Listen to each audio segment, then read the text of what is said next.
latinidades y por el rumbo que el pueblo mande.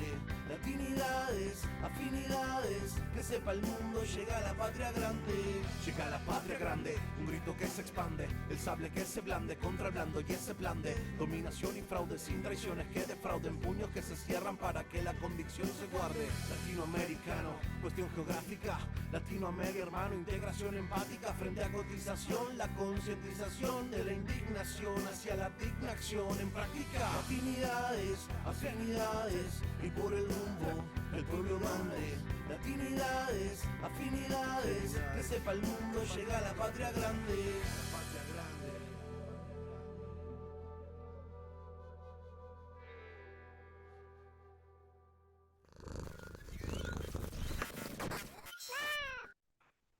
Desde México saludamos a la hermana República de Argentina y a todos aquellos que nos acompañan en esta nueva emisión de Latinidades. Bienvenidos, bienvenidas.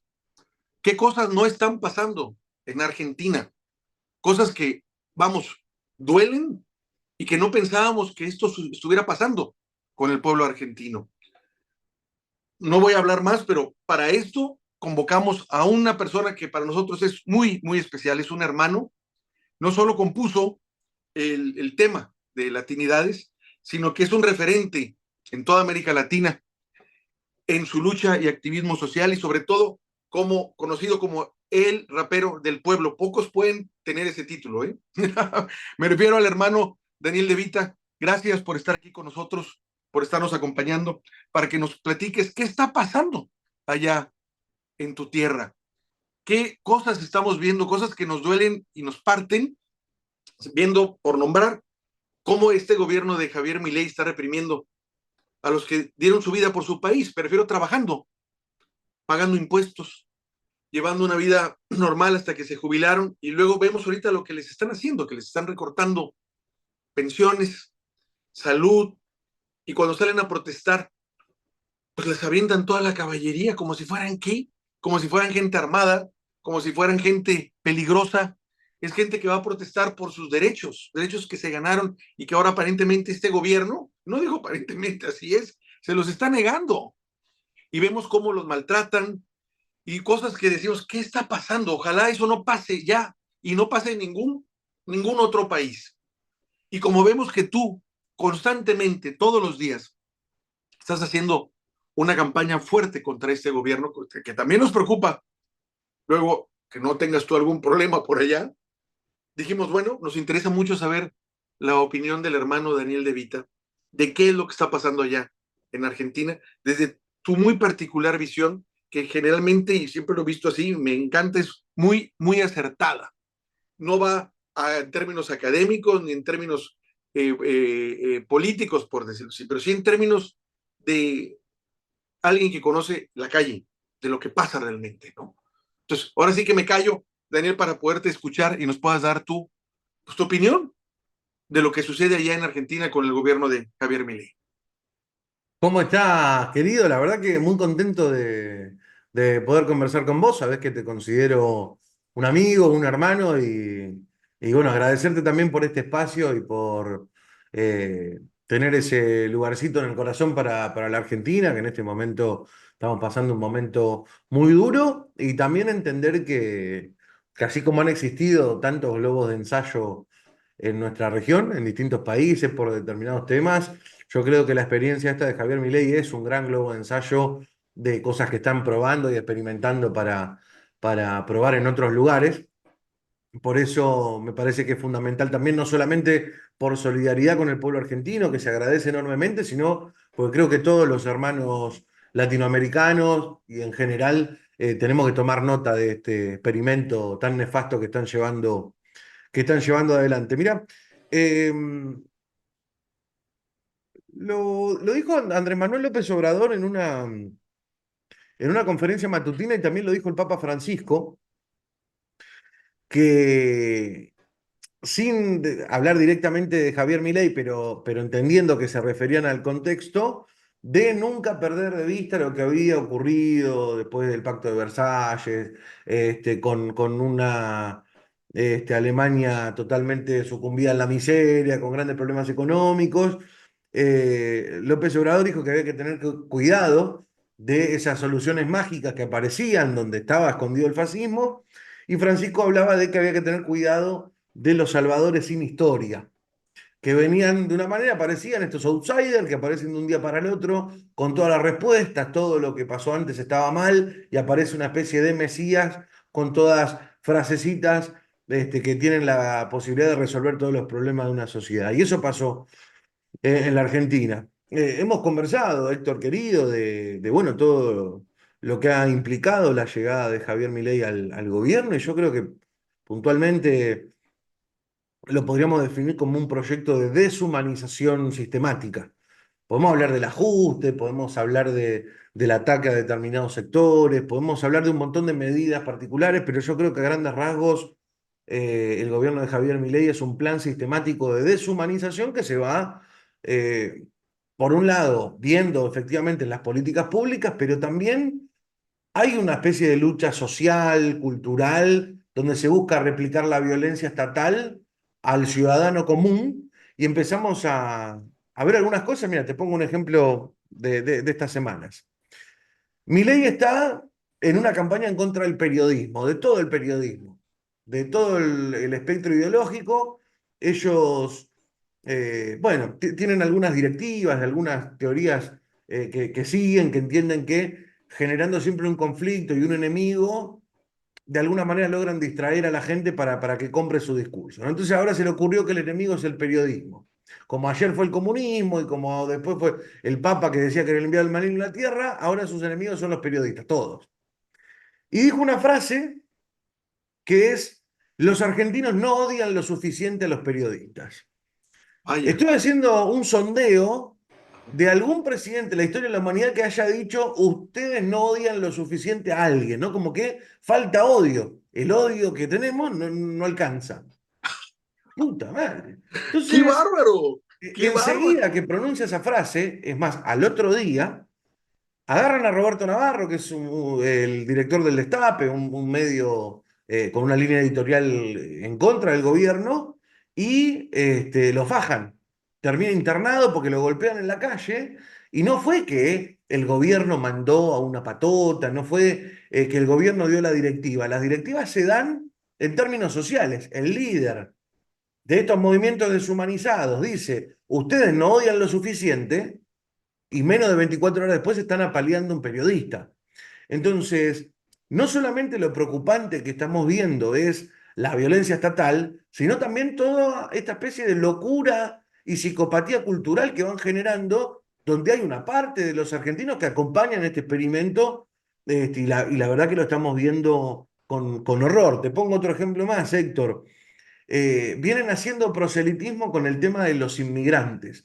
Acá en Argentina no tenemos ni historial, ni es un tema el tema de la inmigración, de mirá, viste que hay países donde es conflictivo, donde hay quizás muchas diferencias culturales, religiosas. Bueno, en Argentina es un país de inmigrantes, en Argentina vive gente de todo el mundo, se convive de manera en paz y tranquila.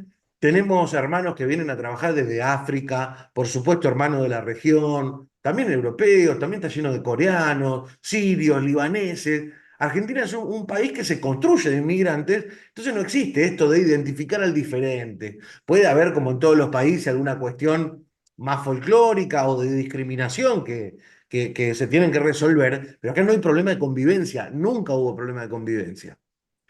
De repente, Javier Milei empieza a instalar esto en la agenda, de que los inmigrantes que nos vienen a robar el trabajo, de que los inmigrantes que nos vienen a usar el hospital, de los inmigrantes que no pagan nada, y un problema que no existía, de repente lo empezamos a ver, ¿no?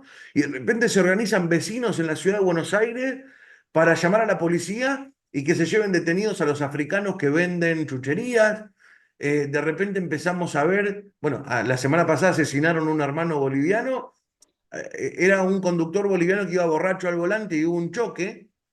Por supuesto que se repudia que la gente maneja alcoholizada, pero lo mataron. O sea, iba al volante y le pegaron una trompada que cayó en el suelo, y del traumatismo lo mataron. Bueno, hay todo un caldo y una violencia que se viene alimentando del Estado y de alguna manera reproduciéndose y psicotizando a los ciudadanos. Entonces, me parece, Héctor, que es fundamental que tengamos en cuenta que no solamente un plan de agresión y de violencia sistemática del Estado hacia el pueblo, sino también de contagiar esto dentro de los mismos argentinos.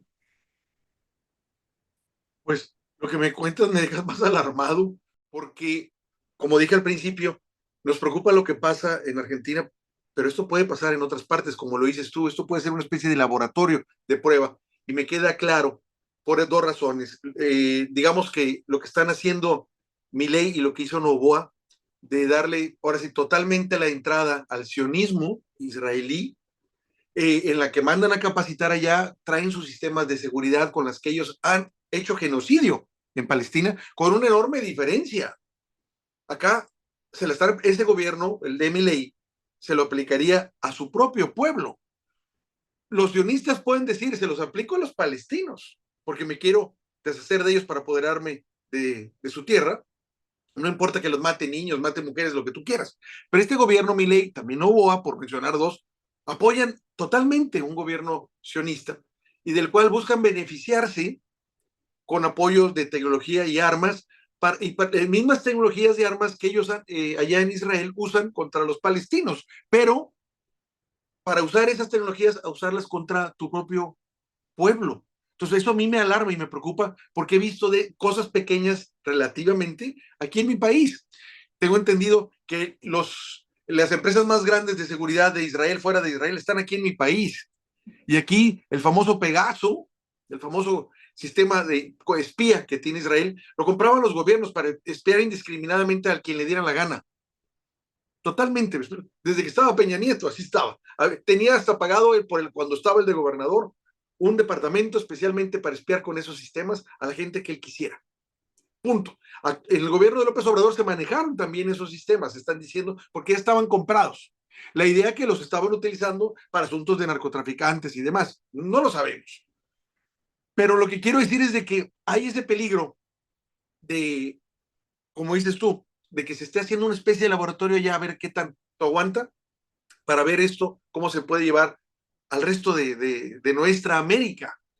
En algún momento platiqué con Camille Chambers, que es un gran intelectual de Haití, y nos decía que Haití era laboratorio también de lo que se estaba haciendo, y cuando veo lo que pasa con Ecuador, de cómo estaba cuando lo tenía Correa, a cómo está ahorita en esta situación con Noboa, digo, es claro, ahí llevan un proceso de haititización impresionante ahí en Ecuador.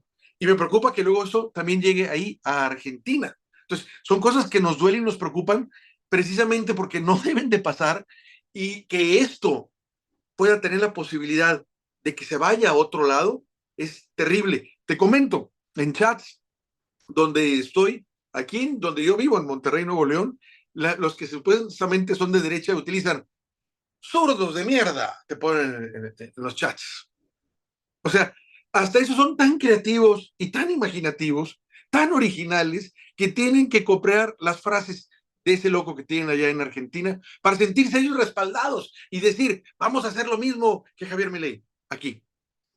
Eso lo he visto yo y digo, no puede ser, claro, los veo aislados y los veo realmente como son, una bola de idiotas pendejos que tienen que hacer ese tipo de frases para ver si alguien les aplaude y se juntan 2 o 3 seguidores. Pero la verdad aquí tenemos una frase en México que decimos, junta más un perro atropellado, gente, junta más al que vende hot dogs o el que vende tacos que esta bola de tarados. Pero sí nos preocupa, Daniel, nos preocupa mucho y me preocupa lo que estás diciendo tú en relación a los periodistas por ti, porque tú no has dejado un solo día de estar atacando al gobierno de Javier Milei, y no por atacarlo por atacar, sino por todas las idioteces y contradicciones que está haciendo allá, el dolor que causa, el cero empatía que hay por el pueblo argentino por parte de su gobierno.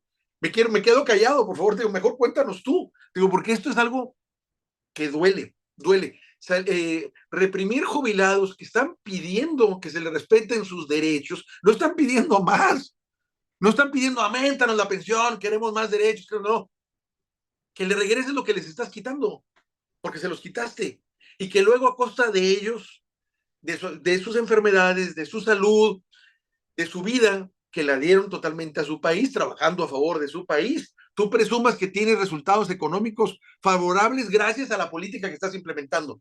una política asesina. Y esa es la verdad, porque está muriéndose gente. Te comento, cuando fue el famoso error de diciembre en el 94, nunca, nadie han dicho cuánta gente se murió por ese error, cuánta gente se suicidó, cuánta gente no le quedó otra que morirse porque no tenían, como decimos aquí en México, en dónde caerse muertos. Nunca se ha hecho una estadística en relación a eso, porque yo creo que tendrían temor en revelar el daño que hicieron a miles y miles de personas o millones aquí en mi país. Algo parecido a lo que siento que está haciendo ya Javier Milei. Bueno, mirá, vos recién hablaste del sionismo. Hay que recordar que Javier Milei acá hizo campaña, que es la primera vez en la historia argentina que ocurre que un candidato hace campaña con una bandera que no es la bandera argentina. Milei en sus actos desplegaba una banderota gigante de Israel, o sea, parecía prácticamente una invasión más que una campaña política de un candidato a presidente de la Argentina. Eh, yo me acuerdo de un spot cuando Bukele hace una compra grande de armamento israelí, que había publicidades, donde así como te venden una hamburguesa, que te dicen, qué deliciosa esta hamburguesa, bueno, decía, probadas en combate. Y ese probadas en combate era exactamente, son las armas que utilizan para reprimir a los palestinos. Y me parece que esto nos sirve porque hay que entender que el sionismo no es ni un pueblo, ni una raza, ni una religión, ni mucho menos. Son un movimiento supremacista y para ellos los no sionistas somos todos la misma porquería. Exacto. Un palestino y un no sionista, argentino, mexicano, boliviano, paraguayo, somos todos lo mismo porque no somos ellos. Este, y no hay que ser ni israelí, ni vivir allá, ni ser judío para ser sionista. Ahí los ves como entre ellos, bueno, como lo reciben a Javier Milei, que no es judío ni por familia, ni por religión, ni por nada, pero es sionista, está 100% comprometido con el sionismo, y ahí los vemos que lo reciben con aplausos. Yo no sé si te enteraste, pero le dieron el premio Nobel judío. Yo ni siquiera sabía que existía el premio Nobel judío, y vos decís, el premio Nobel, qué sé yo, inventó algo, descubrió una teoría nueva, qué sé yo, no, le dieron el premio simplemente por defender la política exterior de Israel. Mirá qué barato sale el premio Nobel judío. Entonces, esto que vos estabas comentando de los jubilados, estaría bueno, si querés le damos el marco. Eh, los jubilados, pasaron dos cosas con los jubilados. Primero que les congelaron las jubilaciones, ¿sí? Los aumentos son vergonzosos, tuvimos una inflación muy alta, las jubilaciones no han recompuesto lo que ha subido la inflación. O sea, Javier Milei hizo campaña diciendo que los jubilados están mal, a lo que era completamente cierto.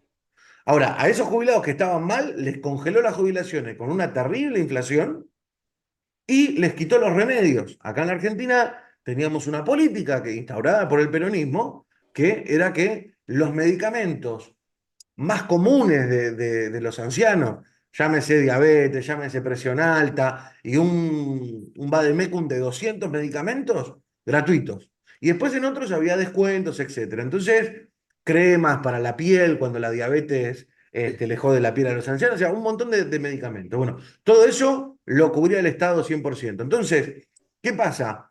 Los jubilados tenían su jubilación y el gasto en medicamentos no tenía peso en esa canasta.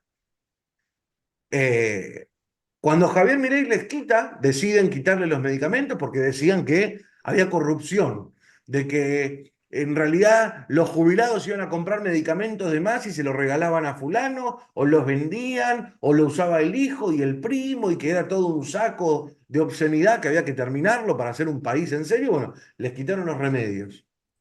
Y, y las jubilaciones y los remedios, más o menos, según indican los expertos, se gastan el 60% de la jubilación en medicarse. Entonces, cuando Javier Milei le quita los remedios, le quitó más de la mitad de su jubilación a los ancianos. Por eso la situación es desesperante.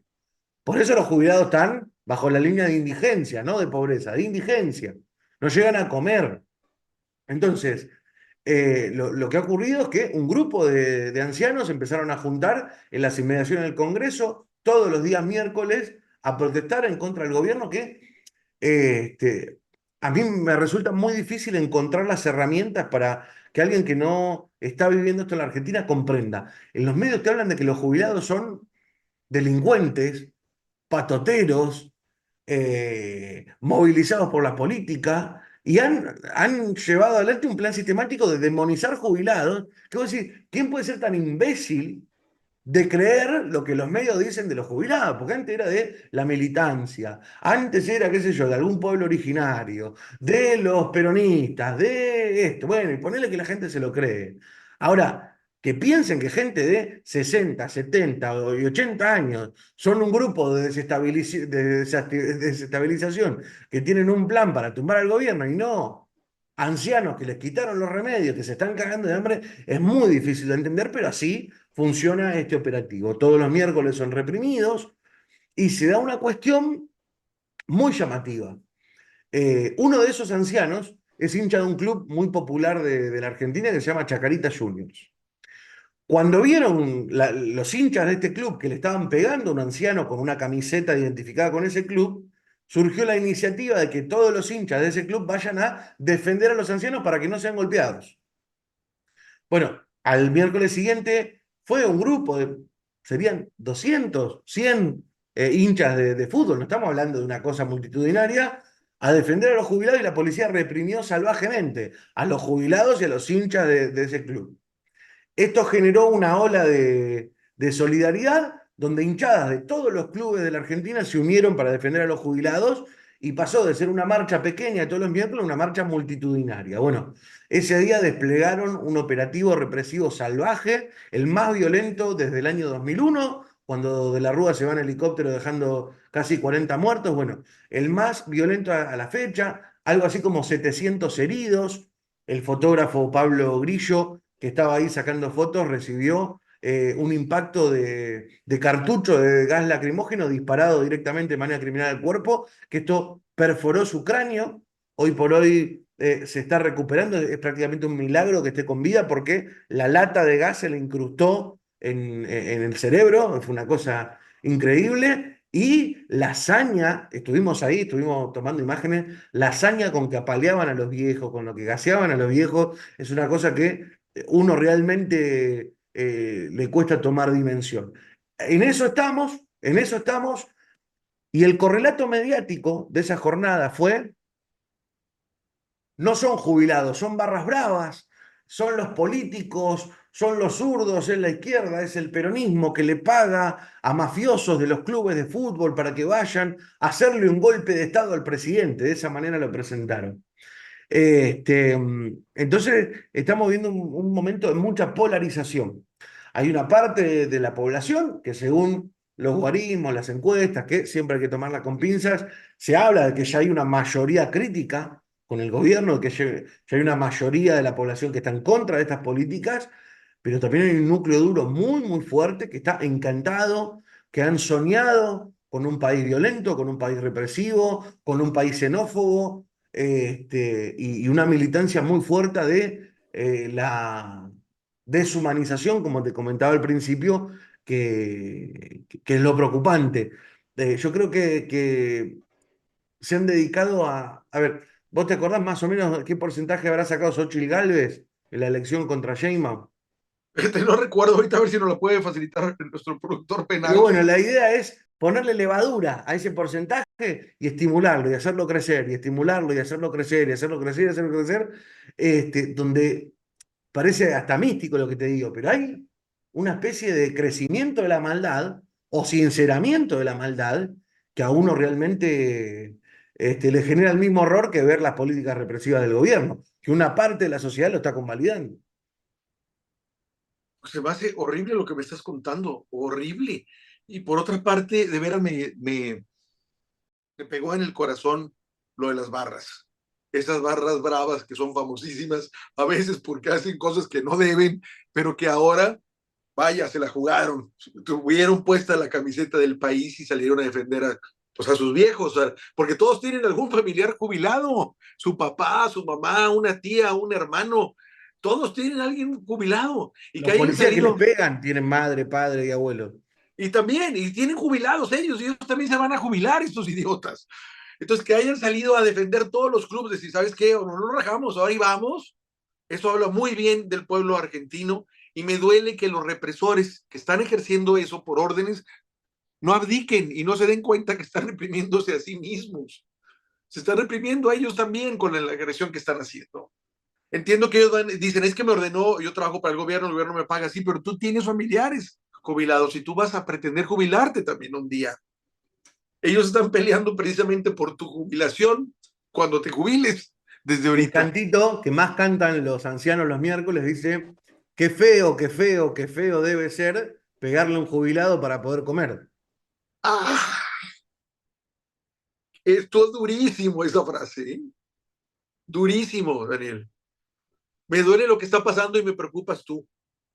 Me da miedo lo que estás haciendo tú allá, porque todos los días dices, mi ley se acabó, se va. Y digo, ¿tú crees que eso le gusta a la derecha nefasta que está allá, que ya está descarada? Que está hasta feliz y se enorgullece de su descaramiento. Se sienten felices y ven que alguien les tiene miedo, se crecen más. Se crecen más estas sabandijas. La única forma es enfrentarlos, como dé lugar, no hay de otra. Hay, hay Héctor, querido, a ver, nunca uno tiene que sentirse exento de, porque este es un gobierno que persigue claramente, que no tiene ningún apego por las instituciones, pero en esta etapa yo te digo que están más enfocados en perseguir las disidencias de derecha que la comunicación que los critica desde la oposición. Es muy interesante esto, ellos no quieren tener dobleces en el segmento comunicacional que le habla a sus votantes, a su gente. Claramente, como este es un gobierno sumamente troglodita y nefasto, es criticado también por comunicadores de la derecha que lo defienden, lo cuidan, pero también de vez en cuando hacen una crítica. Por ejemplo, acá tenemos un periodista de los más conocidos que se llama Luis Novarecio, que es homosexual. Y cuando Milei dice que los homosexuales son todos pedófilos, bueno, ahí Novarecio le tiene que hacer una crítica porque, pero es un periodista oficialista. Y lo que ocurre con esto, Héctor, es que Milei en este momento está más obsesionado en perseguir a esos periodistas que le discuten desde la derecha que aquellos que lo criticamos desde un lugar popular. Aunque también tenemos el caso recientemente de Ari Lijalat, periodista también del Destape, que le hizo una denuncia penal justamente por decir que sus discursos son nazis. No dijo, Milei es nazi, dijo, los discursos de Milei son nazis porque empíricamente vos podés agarrar y hacer paralelismos que se caen de maduro. Y bueno, lo denunció penalmente el propio presidente de la Nación. ¿Existen ese tipo de persecuciones? Claro que sí. Ahora, me parece que no podemos soslayar y me parece también que es importante contemplar que Javier Milei ya tendría que haber sido eyectado por los aires. No tiene el consenso social, no tiene el consenso popular, las calles están muy bravas, y su modelo económico es un fracaso. Su modelo económico es un fracaso porque ha metido a la Argentina en una recesión. Su modelo económico es un fracaso porque con la salvajada social que hizo, la inflación no ha bajado tanto como para que se regodee. Somos el país más caro del mundo, o uno de los países más caros del mundo. Para ponerlo sencillo, tenemos los medicamentos 6 veces más caros que en España, No, donde se gana mucho más que acá, y 11 veces más caros que en la India. Te puedo mostrar una colección, Héctor, de videos de turistas canadienses, yanquis y europeos que vienen acá y se cagan de risa de que, por ejemplo, una pizza congelada en un supermercado de este tamaño así sale $20. Una no, cosa increíble. Estamos hablando de que el pan es más caro en la Argentina que en Estados Unidos. Entonces, su modelo es un fracaso por donde vos lo mires, pero se ha sostenido por una decisión política que viene desde los Estados Unidos. A ver, claramente siempre que hablamos de estos proyectos cipayos, coloniales, de derecha, si querés, siempre sabemos que están los gringos ahí haciendo de la suya. Ahora, en este caso, no simplemente percepción, sino que hay una política declarada, dos en realidad. Primero, Javier Milei se estaba quedando sin dólares el año pasado. En Argentina tenemos un problema estructural desde hace muchos años de escasez de dólares, donde nuestra industria, por el momento, porque todavía tenemos industria, consume más dólares de los que generamos vendiendo, por ejemplo, maíz y soja. Entonces, los dólares que le entran a la Argentina vendiendo sus granos no son lo suficientes como para comprar la maquinaria, los insumos industriales y el gasto corriente de los que tiene un país comprando en el exterior. Entonces siempre hay tensión en la Argentina con el dólar y por eso en Argentina es un país de alta inflación. Siempre estamos ahí renegando con el tipo de cambio. Javier Milei el año pasado se estaba quedando sin dólares y se le ocurrió hacer un blanqueo de capitales. Yo no sé si esta figura existe en México o es conocida por todo el mundo, pero básicamente es decirle a toda la gente que tiene el dinero no declarado, vengan a blanquearlo que no les preguntamos nada. Y ahí se mete algún narco, algún En evasor. México lo hicieron los gobiernos del PRI casi cada sexenio que llegaban. A los 3 o 4 meses decían el blanqueamiento de capitales o era algo Eso mismo. ridículo que se les cobraba para que le llamaban repatriación de capitales. Ay, mirá que hasta le ponían un tinte patriótico, qué grande. Bueno, Patriótico. a esta porquería, a Milei le entran muchos dólares y pudo sostener este artificio económico que ha planteado en una política directamente de despilfarro de dólares, donde es interesante. El gobierno anterior imprimía pesos para darle a los jubilados, para darle a la gente que cobraba alguna asignación o alguna pensión.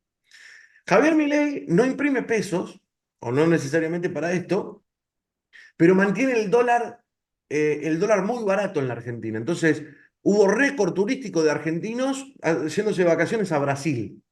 Entonces, mientras mato de hambre a los jubilados, mato de hambre a los pobres, dejo de enviar alimento a los lugares donde hacen comida para la gente que no tiene para comer, mantenía quemando los dólares, los pocos dólares que teníamos para mantener ese tipo de cambio falso y que la gente que puede se compre bienes suntuosos o se vaya de vacaciones al exterior. Bueno, se quedó sin dólares. Y cuando se queda sin dólares, que acá, para que se entienda, Héctor, quedarse sin dólares es lo que le pasó a De la Rúa. Vos acá te quedás sin dólares y explota la economía y mega devaluación, los precios suben y los presidentes terminan el mandato en ese momento. Bueno, Milei se quedaba sin dólares, llegaba el momento del estallido en la Argentina y de repente viene el Fondo Monetario Internacional que venía de prestarle 45.000 millones de dólares a Mauricio Macri y le dice yo te pongo 20.000 millones de dólares más para que apacigües a las fieras. Bueno, Javier Milei recibe este dinero del Fondo Monetario Internacional, apacigua la crisis, pero mantiene el mismo esquema. Entonces, así como entran los dólares, a vos te Se van. prestan, te prestan, te prestan, pero se van, se van, se van. Bueno, ya en este momento, y pasó un mes, ya está de vuelta teniendo, no es que en este momento falta, pero ya dicen, bueno, nos quedan tantas semanas de reservas. Bueno, vino Scott Bessent a la Argentina. Scott Bessent es prácticamente como el ministro de Economía de los Estados Unidos, de Donald Trump, y da un discurso y dice, si la Argentina atraviesa dificultades, vamos a aprobar un crédito directo del Tesoro norteamericano como el que le dimos a México durante el efecto tequila Sí. para asistir a la Argentina. Entonces ya nos está diciendo Scott Bessent, el ministro de Economía de Trump, que si Milei se gasta estos 20.000 millones de dólares que dio el fondo, no, le van a volver a prestar dinero directamente desde el Tesoro de los Estados Unidos. Es decir, los gringos lo van a sostener a como dé lugar.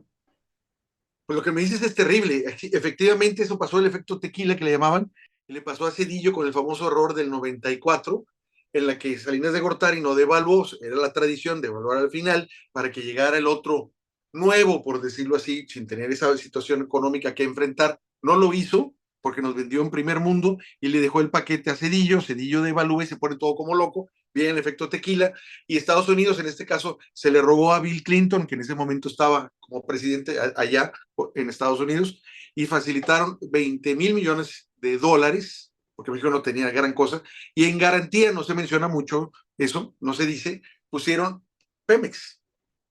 Esa fue la garantía. Si México no cumplía, se quedaban con Pemex. Después, sin necesidad de esos 20.000, se fueron quedando hasta que llegó Andrés Manuel López Obrador y dijo marcha atrás.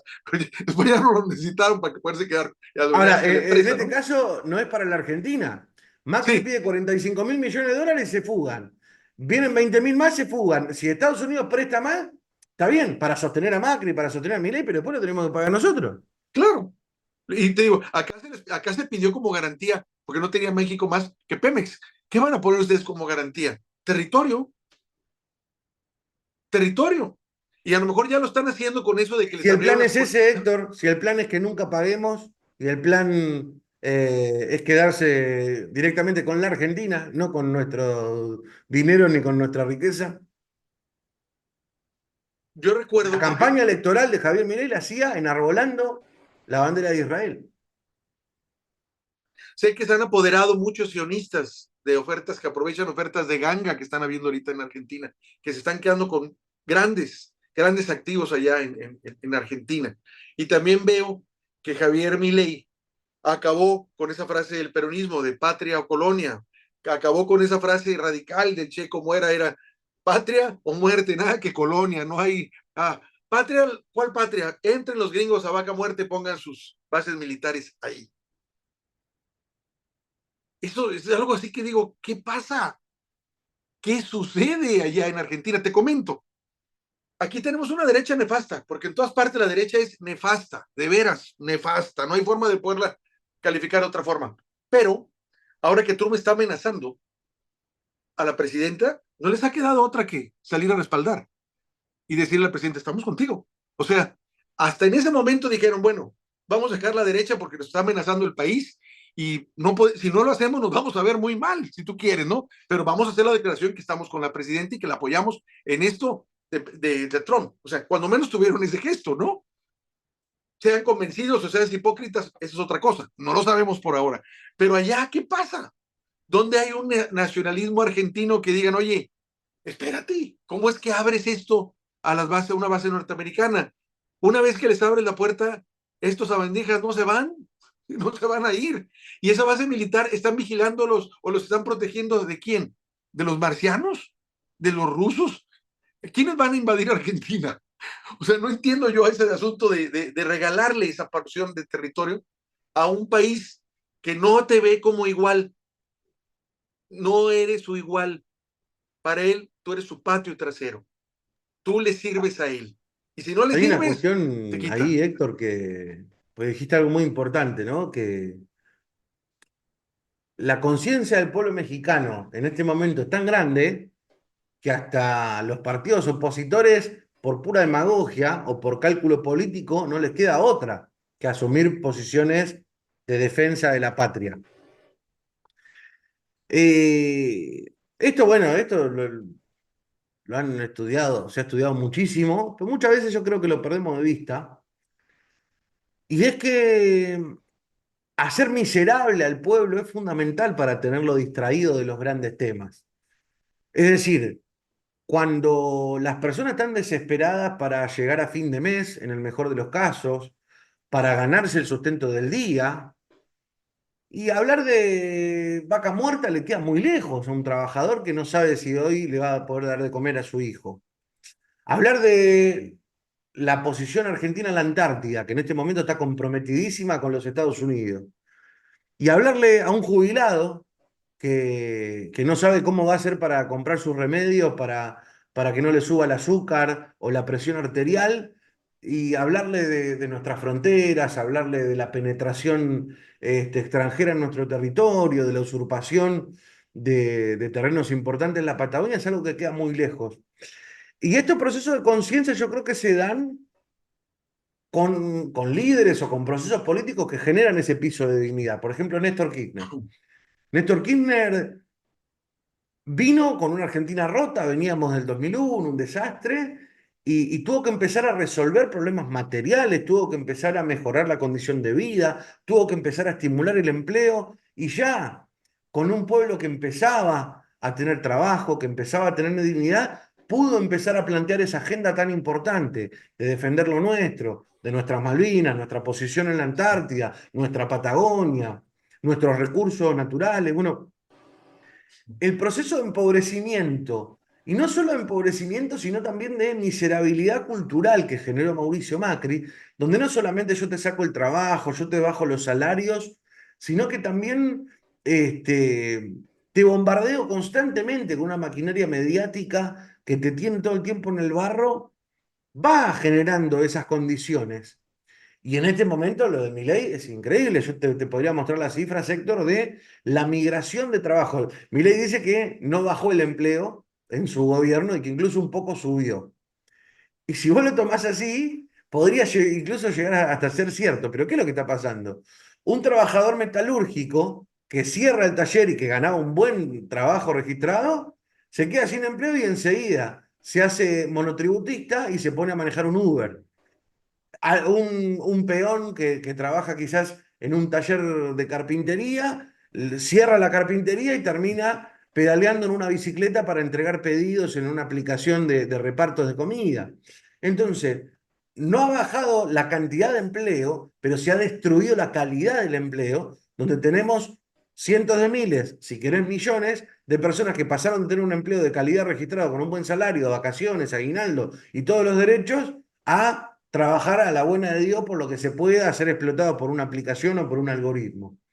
Y eso lo que genera es que cada vez sea más difícil hablar de los grandes temas, porque una persona que tiene hambre le queda muy lejos pensar, por ejemplo, en estas cuestiones que estamos conversando. Yo creo que también es parte del plan. Por eso el desafío que tiene el pueblo argentino es enorme porque vamos a tener que encontrar la manera en un momento de un padecimiento material, sustancial, monumental, también defender esas grandes causas que son nuestra patria, nuestro territorio y obviamente nuestros recursos. Vaya, de verdad, subrayo lo que dices. Tienen un enorme, enorme reto.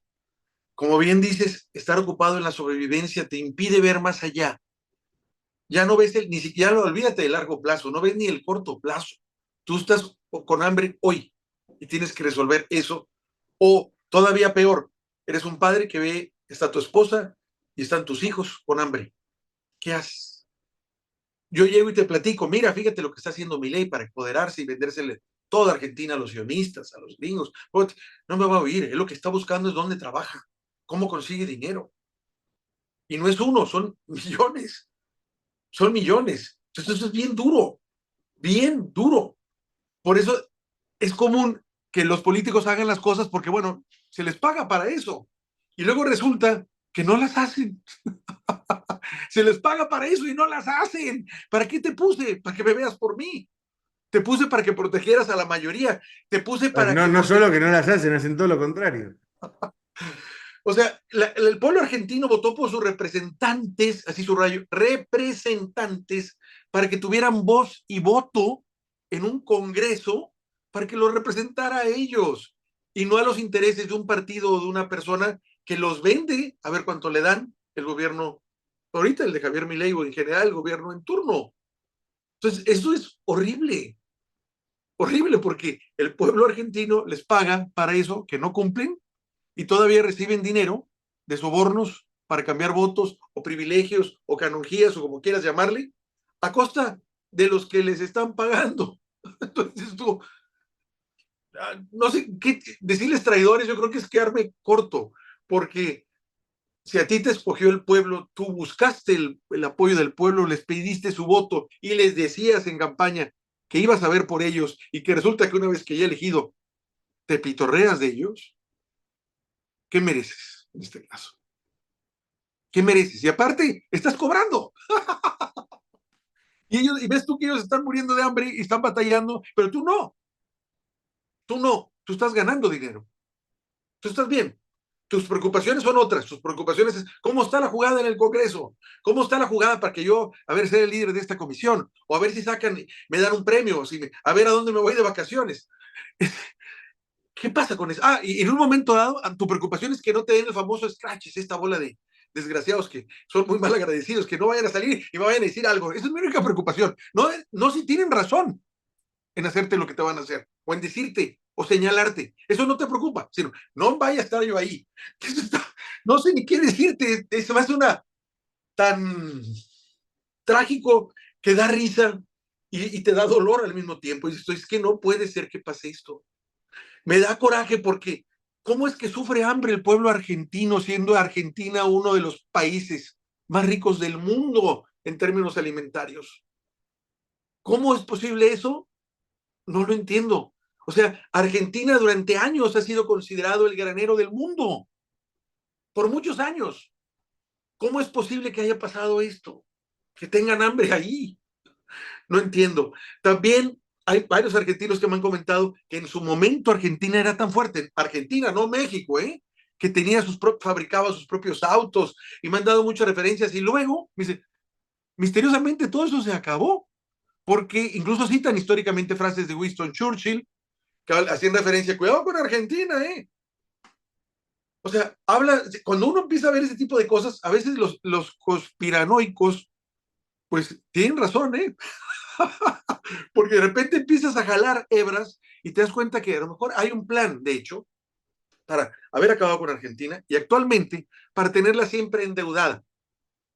Como que la idea es ni siquiera tenerle el agua aquí, sino acá, para que respire 6 segundos y se vuelva a hundir. Porque tienen miedo que donde el agua le baje, ya no la controlen y se vaya para otro lado. Bueno, le pasó un poco con la región, ¿no? A principios de siglo, donde estaban muy ocupados en Medio Oriente, bombardeando y haciendo sus triquiñuelas lejos y descuidaron un poco lo que ellos llaman su patio trasero y creo que aprendieron en ese sentido de la lección. Te tiro como última clave, que también, o sea, está bueno comentar todo esto, me parece también aprovechando para tomar nota y ver qué cosas de este experimento se pueden tomar como algo valioso para experiencias que están pasando en otros sitios. Me parece que también se vincula un poco con lo de Ecuador, que es infame lo que ocurrió. En Ecuador se confabularon lo mejor a ver, lo mejor, una manera de decir, ¿no? Claro. Lo más sofisticado de sus técnicas antiguas con lo moderno. En Ecuador hubo un fraude monumental robando votos, pero también en una mixtura con una dictadura clásica que te pone un estado de sitio en la plena votación, ¿No? más el control territorial del narcotráfico, más el terrorismo político mediático asesinando un candidato en la anterior a esta que desnaturalizó todo el proceso electoral, más una campaña de fake news tremendas.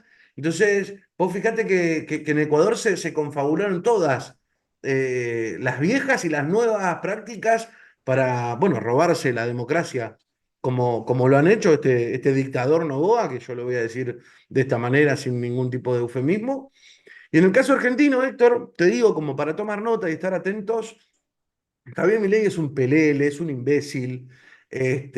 Su equipo, por lo menos el equipo que está bajo las luces y que sale en televisión, son todos uno más retorcido que el otro, pero claramente ahí trabajando una maquinaria muy interesante. Milei se fue a Silicon Valley, tuvo reuniones con todos, bueno, vos sabés que se paseaba con Elon Musk, que siempre vive hablando de Elon Musk, pero hay ahí cuestiones que tienen que ver con la inteligencia artificial, pero no con la inteligencia artificial que podemos usar nosotros, que le preguntás algún dato o para generar una imagen. Estamos hablando de ingeniería social como la que siempre han aplicado, pero en términos ya con Big Data y a gran escala. Y hay cosas que hace Javier Milei que son muy llamativas. Para que se entienda bien a lo que estoy hablando, él está desfinanciando la universidad gratuita, la universidad pública. Es brutal el recorte que hizo en las universidades.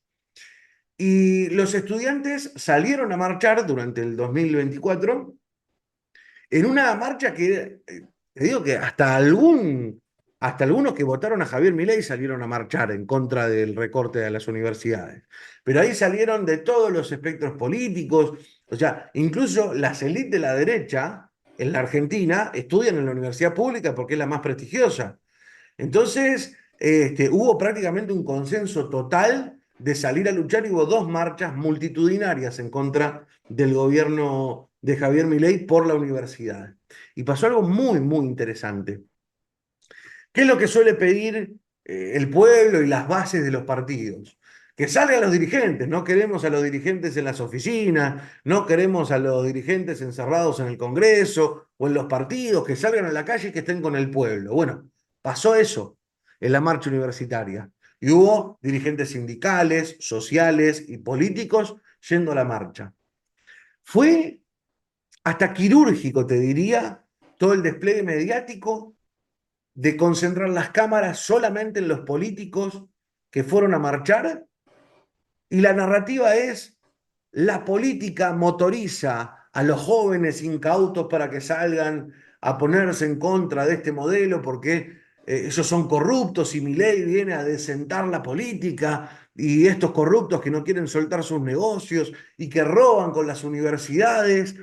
Y uno cuando veía ese discurso decía, pero ¿quién puede ser tan imbécil de creerse esto? De que porque haya un gobernador o un diputado en una marcha donde haya casi 2 millones de estudiantes marcharon en todo el país, 1 millón en la Wow, ciudad de Buenos Aires. Fue un wow. monumental, una de las marchas más multitudinarias de la historia argentina.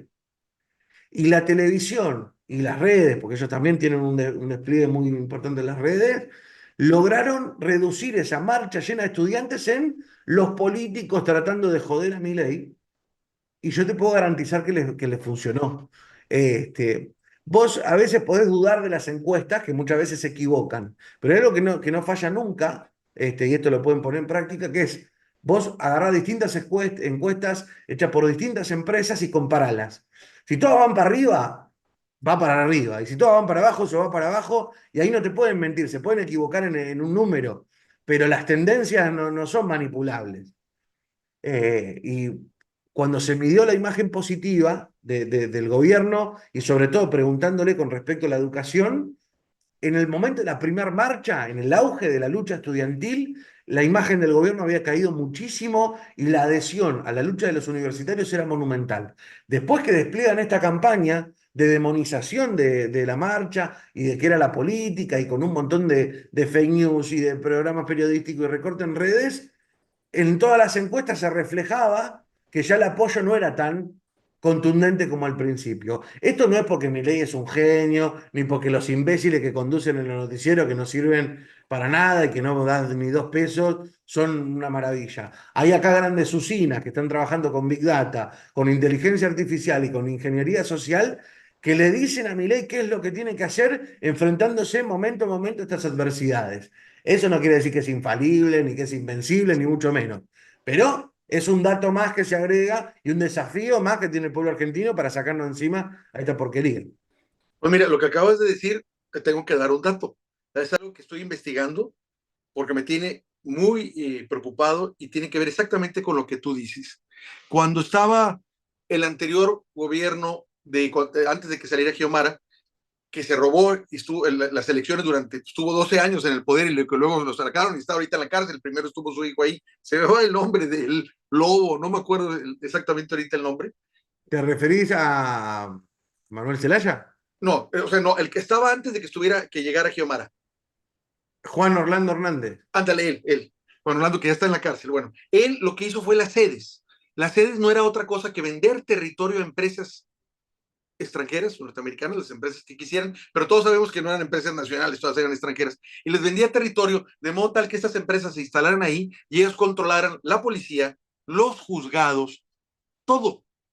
Así vendió paquetes de territorio. Cuando me lo dijeron la primera vez, yo no lo creí, o lo escuché, pero decía, no, este ya está muy fumado, este está hablando de ciencia ficción. Era real. Eso que está pasando era real. Llegó Xiomara, quitó todos los contratos, y no lo ha podido quitar de una isla que se llama Roatán. En esa isla hay un alcalde El que lugar es, más lindo encima. sí, que es un gerente de una empresa, es el nombrado alcalde porque la empresa lo pone, no porque tú votes. La empresa dice quién es el alcalde y si tú protestas, ahí está la policía, pues está por ellos, están los jueces, puesto por ellos. O sea, tú no, es el paraíso, es lo que te quiero decir, para ese tipo de capitales o ese tipo de personas. Ahí precisamente están haciendo esas ingenierías. Tienen toda una isla privilegiada para poderlo hacer. Te paso el dato. Cuando Xiomara dijo que iba a hacer algo, varias senadoras allá en el Congreso de Estados Unidos, obviamente republicanas, la amenazaron con demandarla por 11,000 millones de dólares si se atrevía a expropiar. Esos son datos que están en Google. ¿Por qué hay tanto interés? No nos quites la isla cuando es de ellos. Es de Honduras. Pero para ellos, ya han entrado las empresas, ahora es de ellos. O sea, ha podido salvar parte de su territorio, pero esa isla no ha podido por esas amenazas. Y están los grandes capitales ahí de Silicon Valley. Ahí están experimentando. Tienen toda una isla que no tiene que ver con la legislación norteamericana, que en muchos casos les prohibiría hacer lo que están haciendo ahí. Y ahí ellos hacen las cosas a su antojo y están haciendo esa ingeniería social en esa isla.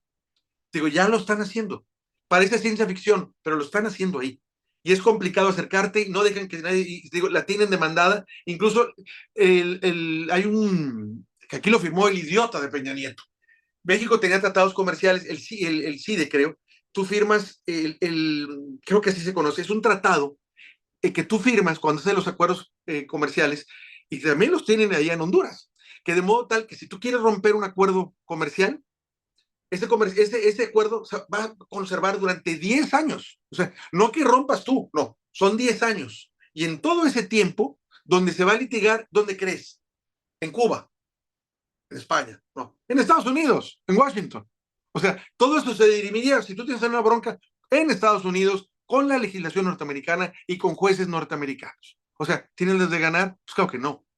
Peña Nieto lo firmó aquí y nos fregó, para acabar pronto. Casi todos los asuntos los tiene que ver México con jueces que no conocen ni siquiera el país, ¿sí? Y que aplican el reglamento, ni siquiera una ley, porque una ley a veces un juez, que es lo que hace un juez, oye, no te voy a acusar, robaste porque tenías hambre, tú mataste por gusto, porque eres un sicario, no te puedo juzgar igual que al que mata, así, al que, oye, violaron a su hija y lo mató al violador. Me explico, un juez sabe este tipo de cosas y no juzga exactamente igual, porque dice, no es la misma motivación. Por eso está ¿cómo se llama? El saber del juez para saber dónde aplica todo el peso de la ley y dónde la aplica, pero con matices, ¿sí? En el caso de estos jueces, no es así. Ellos solo aplican, ¿estás siguiendo el reglamento? No, bueno, aquí va, ya perdiste. ¿Lo estás siguiendo? Sí, pero es que lo estoy siguiendo, fíjate que no resulta, no me conviene. Bueno, no importa. Aquí es quién lo sigue y quién no. No hay más allá de esa visión, ¿sí? Entonces, México ya está en ese proceso, ni siquiera ha renunciado, pero ya cualquier cosa la tenemos que dirimir con ellos. Igual está en Honduras. Honduras ya rompió su tratado comercial, pero está sujeto a él 10 años. 10 años por si la quieren demandar. Entonces, te digo, eso en términos comerciales, en términos de los sedes, es otra cosa. Ahí, ese es el laboratorio principal donde ellos, sin interferencia de nadie, porque ellos ponen la legislación, ponen a los jueces, ellos están ahí operando. Porque si lo hicieran en otro país como Argentina, lo tendrían que hacer en secreto. Porque si sale a la luz, les puede perjudicar en un momento dado. No, a ellos no salen a la luz, si no hay nadie ahí, no más que ellos. Ahí están haciendo eso. Cosas que ni en Estados Unidos permitirían. Entonces no dudes que eso esté operando ahí ya con ustedes. Y aquí en México igual. Va para allá. Lo estamos viendo ahorita, digo, la presidenta ha desempeñado un gran papel frente a Trump, pero vemos cómo atacan por otros lados y tienen a toda la derecha en nado sincronizado, que no tiene ningún programa de gobierno, porque si lo dijeran, la gente se daría cuenta que es el mismo, acabar con el Estado, privatizar los activos del Estado. Es exactamente igual, no hay cambio, absolutamente ninguno. Entonces lo único que hacen es, nos vamos a hacer Venezuela. Ahora sí somos comunistas. Ahora vamos a hacernos Cuba. Fuera de eso, no pasa nada más. Pero tienen el apoyo, obviamente, de la derecha de Washington. Y si tú analizas a toda la derecha, pasa igual. Hace poquito le decían a Pedro Sánchez allá en España, los del PP, ahora sí nos vamos a hacer Venezuela. O sea, este es el San Benito. Y yo siempre les digo, ojalá fuéramos Venezuela, les digo a la derecha. Ojalá, porque allá no venden a su país. Los golpes de Estado que les han tratado de dar, la misma población sale y los combate. Y simplemente no han podido con ellos. En mi país, y lo tengo que decir cada vez que pueda, no necesitaban todo eso que tienen allá en Venezuela, simplemente necesitaban a dos partidos, al PRI y al PAN, para vender el país. Nada más. Solo que ya se les acabó. Ese es el asunto.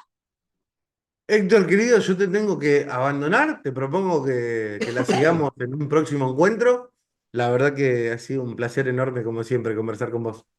No, igual, gracias por tu tiempo, estamos en contacto y nos vemos pronto, Daniel. Ojalá salga todo bien allá para los argentinos y que tú estés bien, que no pase nada. Muchas gracias. Cuiden mucho esa cuarta transformación, que en este momento son un alivio, un respiro, un remanso y una esperanza para todo el continente y en este momento tan sombrío el pueblo argentino, mucho más.